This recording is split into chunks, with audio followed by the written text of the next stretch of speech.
என்று ஆரம்பம் செய்யுங்கள். பிஸ்மில்லா என்று ஆரம்பம் செய்யுங்கள். நம் பெருமான் ரசூலுல்லாவின் பாதை செல்லுங்கள். நம் பெருமான் ரசூலுல்லாவின் பாதை செல்லுங்கள்.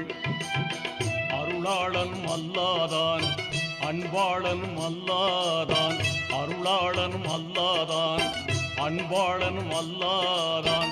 திருநாமம் ஓதிடுவோமே, தீமை நீங்குமே, பொல்லா தீமை நீங்குமே. பிஸ்மில்லா என்று ஆரம்பம் செய்யுங்கள்.